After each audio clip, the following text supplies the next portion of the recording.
سلام دوستان، امروز میخوام که داستان دارک سولز 1 رو براتون بگم. شروع یک سگانه بسیار خفن، بازی بسیار عالی. امروز میخوام نسخه اولی رو بگم، پارت اولشه، بقیهش هم در پارت دوم.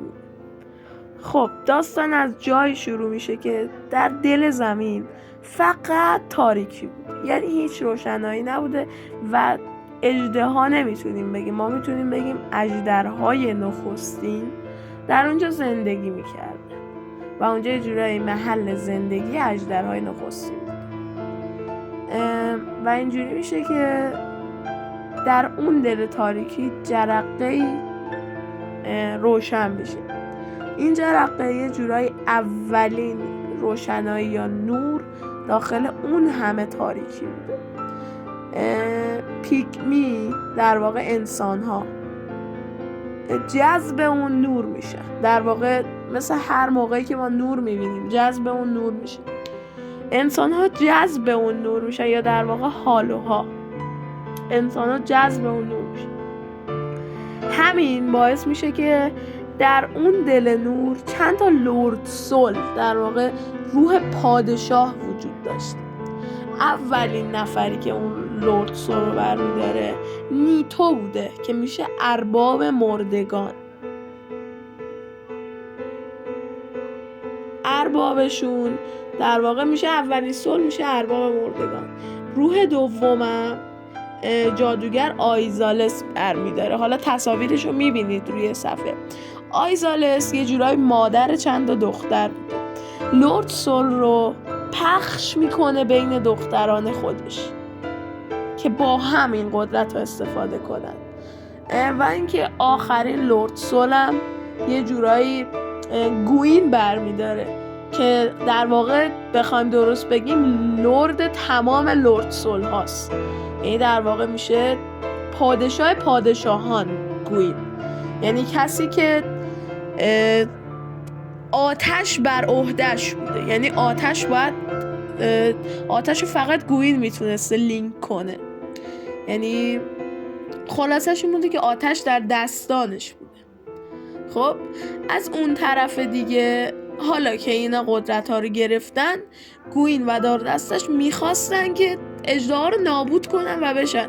دقیقاً مثل هر انسانی که وقتی انسان همیشه میخواد به قدرت برسه، دقیقاً مثل همین موقع وقتی که حمله میکنن به اژدرها چیز میشه، میبینن که روی اژدرها هیچ چیزی قابل جنگ با اونها نیست، یعنی اصلا آسیبی نمیبینن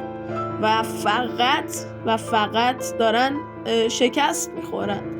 گوین اون زمان یه نکته داستانی که هست داخل بازی، من اینجا یه پرانتز باز کنم، بلک نایت های، در واقع سیلور نایت های بودن.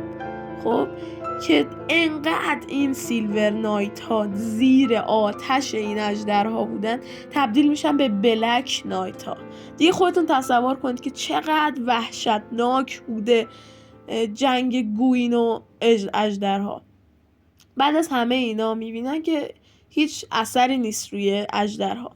همین بین یک اژدر دیگه از بین همه اینا میاد، اژدری که فلس نداشته و ما فهمیم که فقط فلس اژدرها بوده که ازشون نگهداری میکرده.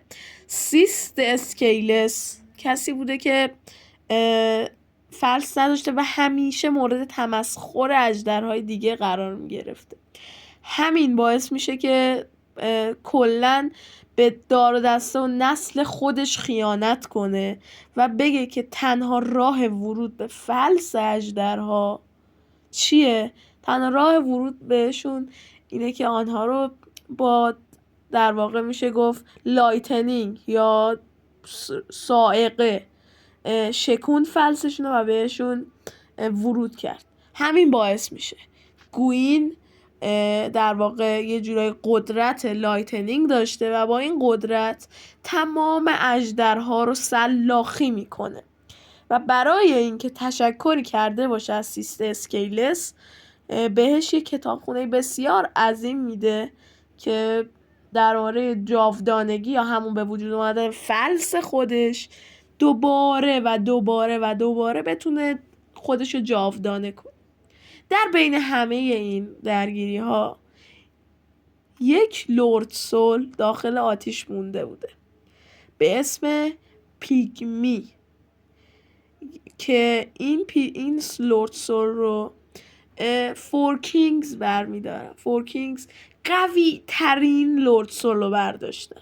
قوی ترین لرد سول که نه آیزالس و نه نیتو و نه گوین متوجهش نشده بودن. با این لرد سول میتونی همه اینا رو شکست بدی. خلاصه که پیگمی هم برمیداره. خب و بعد اینکه این اتفاقات میفته این جهانه پیش میره، یعنی هر کی سرش به کار خودش بوده. گوین شهر بزرگی میسازه، آنولاندو رو میسازه، همه چی داشته به خوبی و خوشی پیش میرفته که آتش دیگه لینک نمیشه. آتش داشته خاموش میشده و تبدیل به خاکستر میشده. همین باعث میشه که در واقع یه پیشگویی به وجود بیاد به اسم پیشگوییش چوزن آندد. حالا آندد به چه معناست؟ گوین برای اینکه همین فور کینگز رو فور کینگز در واقع ارباب آندد هاست و برای اینکه آندد ها رو قوی نکنه ما انسان ها قوی هستیم. آندد ها هم انسانن. برای اینکه آندد ها رو ذهناشون رو بسته کنه، در واقع انسان ها رو بسته کنه، یه نفرینی به نام آندد میاد که هر بار که این آندد ها بمیرن روح خودشون رو اهدا میکنن به آتش و همین باعث میشه که آتش بیشتر و بیشتر و بیشتر لینک بشه. خلاصه سرتون رو درد نیارم، به این میگن نفرین آندد. حالا پیشگویی به وجود میاد به نام چوزن آندد. آندد انتخاب شده، چوزن آندد. اینجوری پیشگویی که یه روزی آنددی از داخل زندان آندد آسایلم به وجود میاد که بیاد آتیش رو دوباره لینک کنه و عصر آتش رو زنده کنه. همینجاست بعد چند سال ما میایم داخل بازی، یعنی بازی تازه از اینجاست که شروع میشه. وقتی بازی شروع میشه ما از داخل یه زندانی در میایم به عنوان یک آندد. ما باید از این زندان فرار کنیم. آندد قصه ما پیش میره میرسه به یک کاراکتر. این کاراکتر اسمش چیه؟ اسمش اسکاره که احتمال زیاد دارید تصویرش رو داخل صفحه میبینید. این اسکار ما رو راهنمایی میکنه که حواست به اون بیست یا در واقع هیولایی که پایین منتظرت باشه. در واقع دیوی بوده.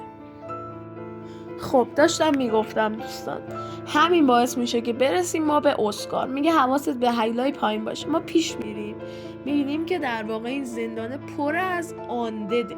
آندد هایی که در واقع دیگه نمیخوان آتیش رو لینک بکنن، بلکه میخوان جلوی ما رو بگیرن که از این آندد آسایلم فرار نکنیم. چرا که اگر فرار کنیم گوین میدونه که این آندد ها چقدر قدرت دارن و میتونن به چه روزی بیفته گوین اگه این آندد ها فرار کنن.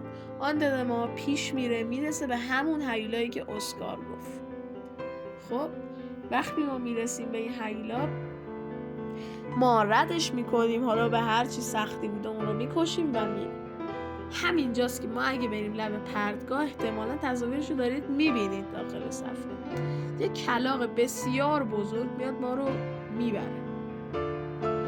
این کلاغ ما نمیدونیم در واقع اسمش چیه، ولی بهتون میگم که میتونید چه رفرنسایی بهش بگید، خیلی جلوتر بهش میرسید. آندد قصه ما بعد اینکه این کلاغ میبرتش میرسیم به کجا؟ میرسیم به فایر لینک شراین، جایی که فایر لینک شده اولین بار، نه ولی جایی که فایر بعد چند وقت دوباره لینک شده. خب آندد ما میرسه به اینجا، یه کاراکتری اونجا هست. به این کاراکتر میگه که خب من باید هدفم چیه تو این دنیاه.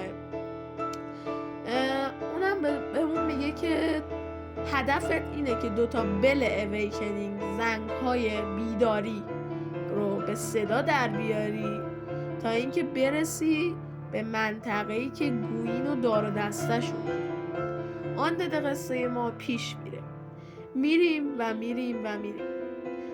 بعد از شکست دادن تاروس دیمن که یکی از باس‌های دیگه است، میرسیم در واقع باس‌های دیگه که اسمشون گرگویل ها. این گرگویل ها هم یه جورهایی محافظ این بلهای اویکنیک هست. گرگویل ها 2 تا هستن. این گرگویل ها خیلی سختن و یه جورایی به لایتنینگ بسیار حساسن، دقیقاً مثل همون درگن هایی که نخستین بودن. اینم بود از پارت اول. امیدوارم که خوشتون اومده باشه و استقبال بکنید از این. پارت دومشونم میذارم. پس فعلا خداحافظ.